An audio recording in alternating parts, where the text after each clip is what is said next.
they've come a long way from what they used to be and what they are now. So I'm kind of here to talk to you guys a little bit about what is available. Looks like a lot of you guys have Inogens, tanks. Lynn's got her Equinox here. Which is no longer sold. There's a bunch of different ways you can go about doing it. A lot of the time the tanks are clunky, they're cumbersome, and they don't last long.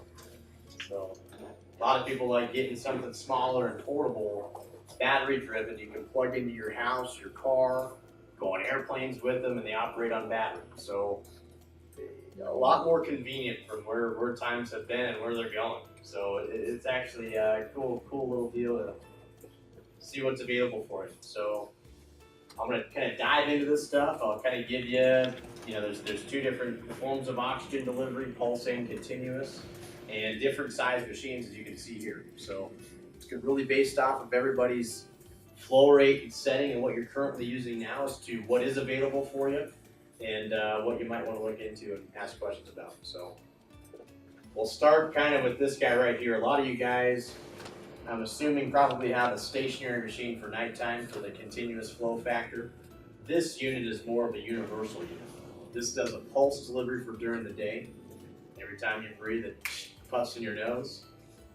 See, Mark. Does everybody know the difference between pulse dose and continuous flow oxygen here? I just want to make sure before we get too far into that. I'm seeing some head shaking. So I'll go over that with you guys too. So basically, pulse is every time you inhale through your nose, you receive a spurt of oxygen. It's an on-demand system. When you breathe, you get it.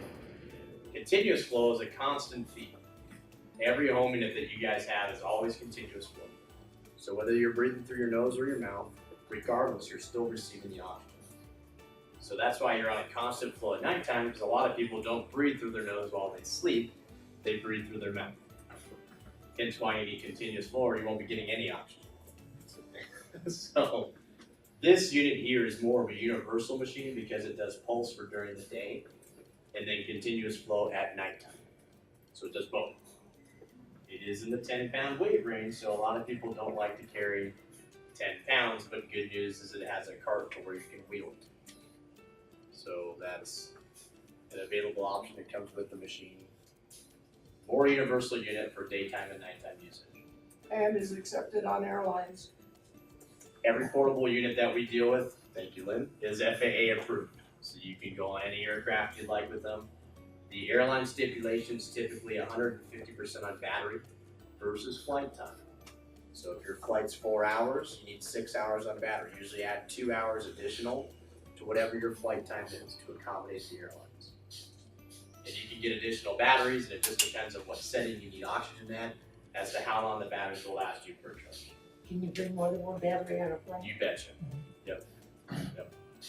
So we'll kind of Don't pack it in your checked luggage. That's true. Don't work very well that way.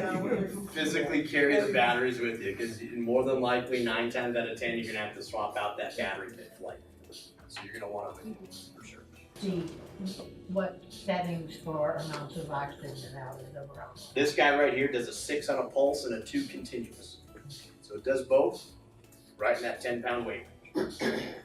And I can see a lot of you guys have Inogens here too. If you breathe faster, does the pulse dose decrease? It does. So the amount of breaths per minute that you take, so the machines are rated by a 20 breaths per minute average.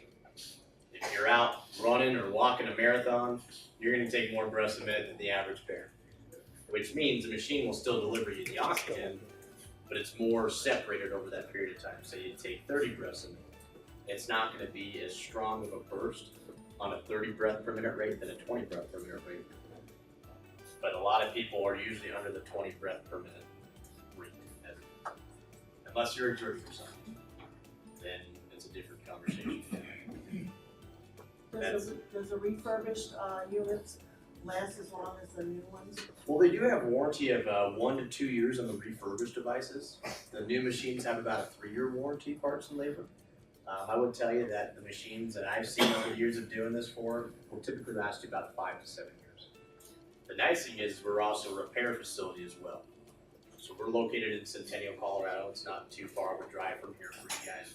Arapahoe Road 925. We do a lot of our repairs and servicing in-house. and they are certified to do the repairs. There are other places that say they will repair your units, but they are not or may not be certified. You must ask them, are you certified by this company to repair this machine? Because if you let someone else repair your machine that is not certified, It voids your it will warranty. void your warranty. So you want to go and get it done by a recognized, and he's recognized. Like when you bring your car in for repair, sometimes they Yeah. give you a user.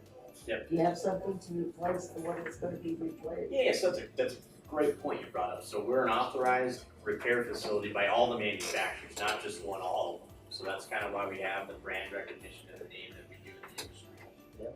For example, if you ever have any service on your machine, call us. We're available around the clock. The only day we close is the company's Christmas. So we're available all the time. I'm reaching Right. into my mouth. So you call us and we try to troubleshoot the issue over the phone. If that doesn't work, then a lot of the time with these other machines, we can mail you the part to do the repair yourself. And if that doesn't work, you can either bring the machine to our facility or have it shipped to us. We do the repairs, and we also have loaner machines in the inventory. So we don't ever leave you with that oxygen. A lot of the time you'll have a backup source anyways, but we do provide you a loaner machine if we do have to have your machine repaired. What if you don't drive and can't get to your facility? Then you can ship it, or we have delivery services. I myself, I don't mind coming out here and helping you guys out, or we hire a courier to bring out a machine for you.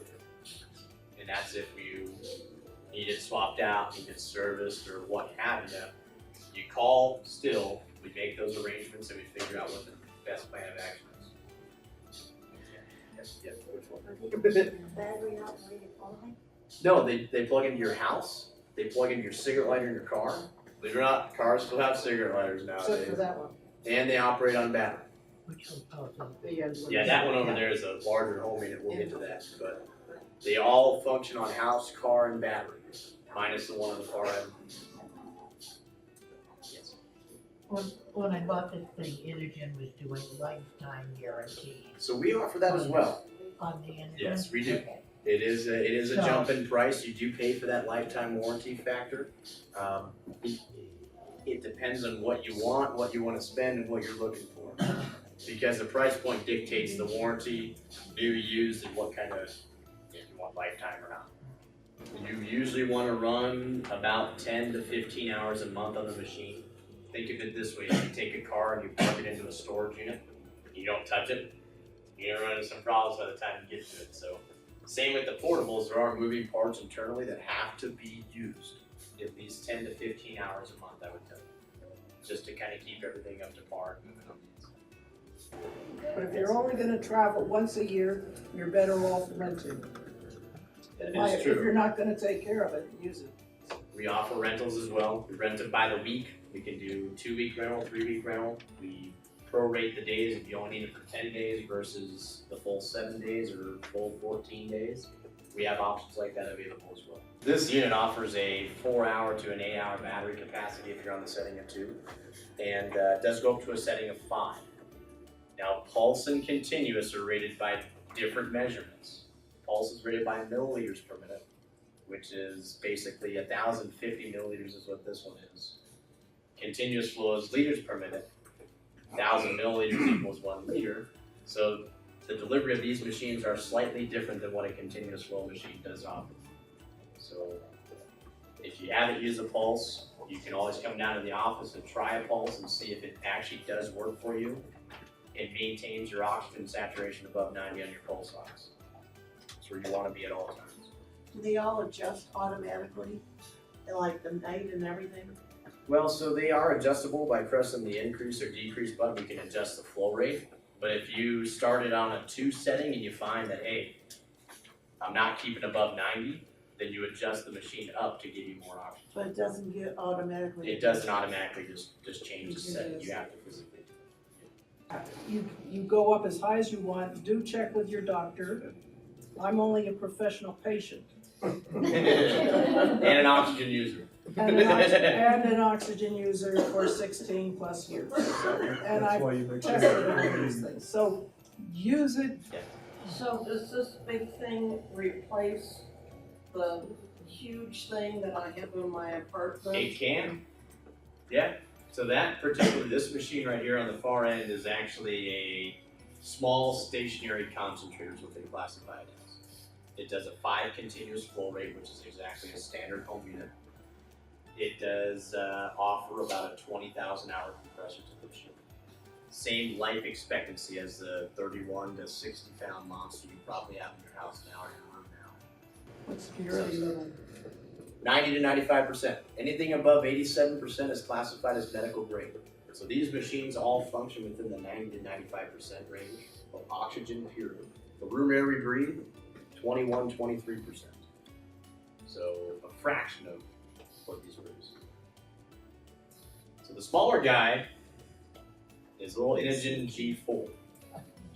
The name of this guy is a little cute little guy you can clip it on your waist, and I actually sold it to a lady who plays tennis with this in Arizona. But these guys go up to a setting of 3. So it's a pretty minimal unit, and they offer a 2-hour or 4-hour battery. But they are a lot smaller and lighter than your typical G3 at 5 to 6 pounds. But not as quite a bit pumped. So one goes to 3, that one goes to 5. Is the 3 on the little guy there the same as on the Negative. 3 on the 3 of a G3? It's a great question, because no, they're not the same. This machine is rated at 1,050 milliliters. This one's rated at 850 milliliters. So it's not as high of a volume as this 5-pound unit is. So the setting on 2 on this, the setting of 2 on that machine are completely different. That's why we say try them, because you don't know what will work for you until you physically try the machine. Lynn over here has a machine that actually does a 3 liter per minute continuous flow. So a little bit higher capacity than what any of these on their table will do, minus a home unit. You also have to recognize the fact that if you're gonna go out and you think, I might wanna plug it into the wall socket, then you have to carry the unit that hooks up to the wall and to the machine, which is give or take 5 pounds. Another battery, give or take 5 pounds. The Equinox is a little larger than this. By the time you add all the stuff, accessories going on the airplane, what was 14 pounds becomes 25 pounds, but it's in 2 separate packages. So you might need help. And that's where the carts are wonderful to help. Don't be afraid to wheel something. Because if you're wheeling it, you're not working as hard, so you can use a lower setting and it will last longer. Everything you do to conserve, like not lifting, makes a difference. Huge difference. I need oxygen to go over the mountain. Okay. Which one is? We're not on oxygen now, should you be? No. Okay. So if you're not on oxygen now, I mean, realistically, you're probably a minimal oxygen user is what I would classify that as. You could probably get by with a little guy right there. Because you'd be sitting. Because you'd Right. be sitting. But Really, you're trying to. But if you go to the bathroom, you get up and walk in and you look at your oximeter and you think, oh, bad. Yeah. Then you just stop. But you know, once in a while that happens, it's all right. You just don't want to pass out. So you'd be a minimal oxygen user. If you're not using anything now, you're wanting to strictly use it for probably safety reasons when you go into elevation. Well, I know it goes down when I go. So I believe it. And mine goes down. when you talk going over the mountain, are you talking just riding over the mountain? Or are you talking of getting out and hanging out with friends at the top of the mountain? No, we're not hanging out, Just driving. Okay. Driving around, yeah. So you're a minimal user. I would say something like that would be just fine. And some of them are only good to different altitudes. Some of them are only good to 10,000 feet. They're rated at 12,000. So we have a doctor up in Vail and Breckenridge, and I meant to tell you that actually tests these machines for us at higher elevation points. So their published information is 10,000 feet. In an airplane, they pressurize a cabin of 8 to 10. Yeah. So your machines will work perfectly fine in an aircraft and also up to about 12,000 feet elevation. So not to worry.